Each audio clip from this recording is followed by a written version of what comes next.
You can make a legitimate argument that Lil Wayne is the most influential rapper ever.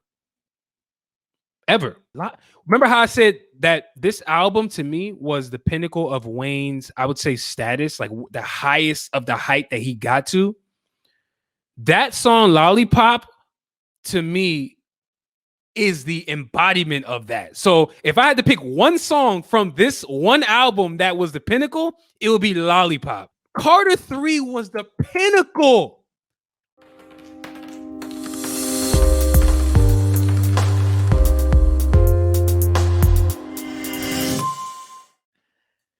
The impact of Lil Wayne's The Carter 3 on June 11th was the 13th year anniversary. I can't believe it's been 13 years. That's unbelievable, since The Carter 3 came out. I think one of the best albums I've ever heard. Yes, I said it. One of the best albums I've ever heard. And I guess looking back at it, let's reminisce about that album. Like looking back at it 13 years later, how do you think it impacted the hip-hop game, man? Man, listen, man, if nobody ever said this out loud, which I think people said this before, but you got to say that anyway. You can make a legitimate argument that Lil Wayne is the most influential rapper ever. Ever. I'm here with the hot takes. You name me another artist that is more influential than Lil Wayne, and we can have a debate. And I'm not saying some don't exist. I'm saying like Wayne is up there. Wayne is up there. Who'd you say? Ace Hood. All right, knock it off. All right, no, I respect the Ace Hood. He definitely influenced people like Meek Mill. They stole the flow. Yo, Meek Mill. Hey, bro. Meek Mill is a early Meek Mill is a carbon copy of Ace Hood. I'm sorry. It's just gotta call. Go back and listen to the flows. Go back. Fine. I digress. And so with that being said, dude, Carter 3 was the pinnacle of when we think of Lil Wayne and what he means to the culture, what the impact that the influence that he's brought to the game, rapping wise. I think when I think of Carter 3, that to me was the pinnacle. And by the way, that joint dropped in 2008. He has songs like Miss Carter with Jay-Z. I'm looking at the track list right now. I'm looking at it right now. Dude, Jay-Z dropped off a great verse. Good. Bro, every song is good on this album. Brother. A Millie was what? Listen, street single. If social media was around when Lil Wayne dropped, and when I say social media, I mean like Instagram, Twitter. If that shit was around where shit was going viral in 2008, bro, Lil Wayne would be even bigger than he is now. But for sure. Remember when a Millie dropped? Remember when that one take video dropped and he was just like walking through? They were like filming a video. He had his shirt off. It was like a one take video. Yeah. Bro, come on, man. You couldn't. Wayne was untouchable. I'm looking at this right now. Mr. Carter, 5 stars. Yes. A Millie, 5 stars. Whoa. Don't skip 3-peat now. The intro. That was fire. 3-peat, 5 stars. I get that 5 stars. 3-peat, 5 stars. Mr. Got Carter, money. 5 stars. Got money, number 4. Stars. Got money, maybe 4.5, 5. I like it. Trending towards 5. I don't think enough people appreciated Comfortable. Babyface. Comfortable Lil Wayne fire. Comfortable 5. For do you remember? Comfortable might be 6. Do you remember that joint? Comfortable is fantastic. That joint leaked it was on one of his mixtapes. Yeah, it was like a year before the joint, a year or 2 maybe before Carter actually dropped. We been heard Comfortable. That joint was 5. Fire. No. Carter's Comfortable 6. No, 6 out of 5. I agree. That's 6. That's a fantastic song. Dr. Carter. I'm gonna give Dr. Carter 5 because I think it was really well done, really well structured. Mm-hmm. You may look back at it now and say it's corny, but I personally 5. Phone home. Corny again. Wheezy. Phone home. Wheezy. 4.5, 5. Tie my hand. But hold on. Before you go to tie my hands, can we just talk about how left field Wayne was? Like the man was in another world. He was in another realm. Oh man, with some of these Dr. Carter and Phone Home were very different songs. I'm talking about conceptually. Oh yeah. Like Dr. Carter was like a legit story.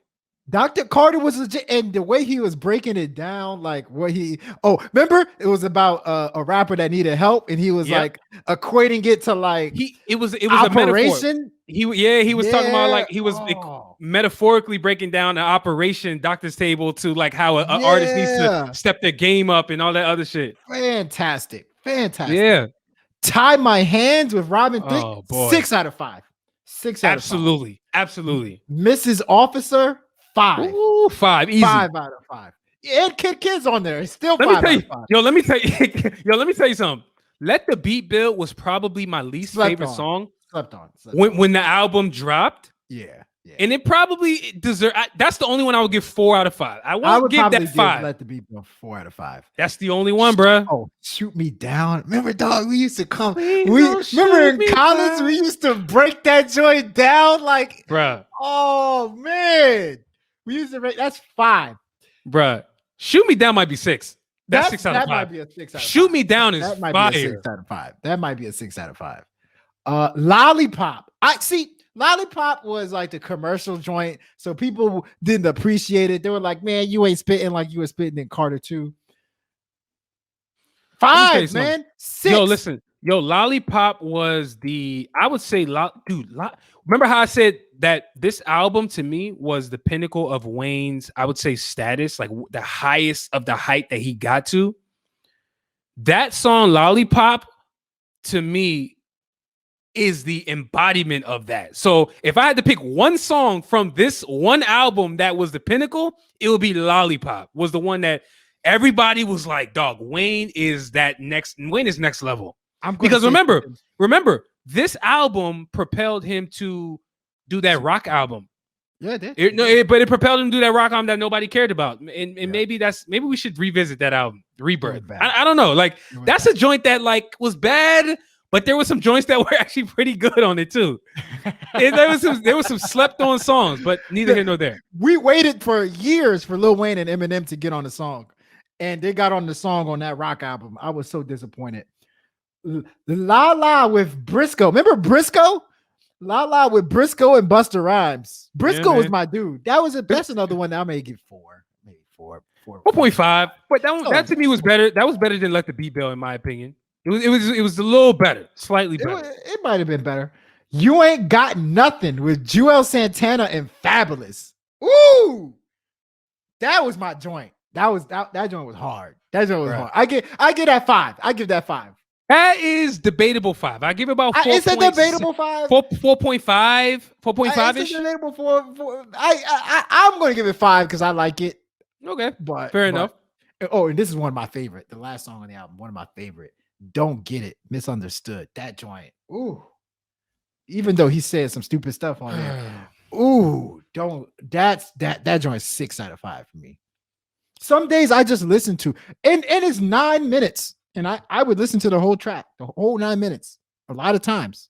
I need to revisit this album, and maybe I'm going to do it when the show ends, because, bruh, some of those moments that Wayne delivered on this, man, will forever be remembered. This is a classic album. That is a classic. This is a classic album. Now I don't know. I've had this discussion with people over time, and some people say Carter 2 is Wayne's best album.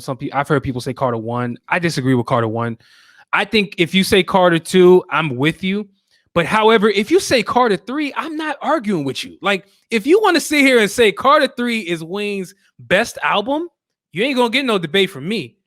I think that Carter 3 had more hits. I think Carter 3 was a bigger moment. I think Carter 3 impact was the pinnacle of Wayne's career. However, Carter 2 with Fireman and some of these other joints, that was like the starter pack, the starter kit for what Wayne was destined to be. That to me was a harder album. Carter 2, obviously. Like Carter 2 was just tough. Carter 3 is just, to me, a great album all around. And I'm officially going to say it. I'm going to end the debate right now. Carter 3 is better than Carter 2, people. Okay. There's no way around it. Like I'm no longer arguing anymore. Carter 3 is better than Carter 2. You will get no debate from me. And so here's the thing.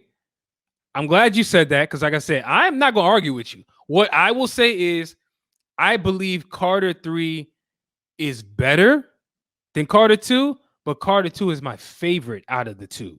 There's a difference. I agree with that. I get that. Yeah, I always like to make that distinction because, like, Carter 2 plays a whole place in my heart.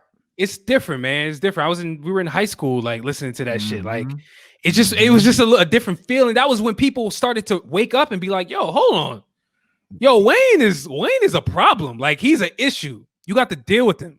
I was gonna say I would never forget because it's funny because we're now so old that we can see when they first started, when they started to bubble, and then as they're on their way out. I will never forget in high school, our boy Asias said, "Yo, I've been rocking with Lil Wayne as of late." This is when Carter 1 came out. I was like, "Lil Wayne, wobbity Lil Wayne?" Yeah. And I was like, you know what? I would listen to Carter 1, and I was like, wait, Birdman Jr. was one of the first times where I said, yo, Lil Wayne's a problem. Birdman Jr. What else did I hear on there? On Carter 1? Carter 1, yeah. Carter 1. I just know Birdman Jr. was the one that changed my life. Where I was like, yo, Lil Wayne's tough. I didn't know he was this tough.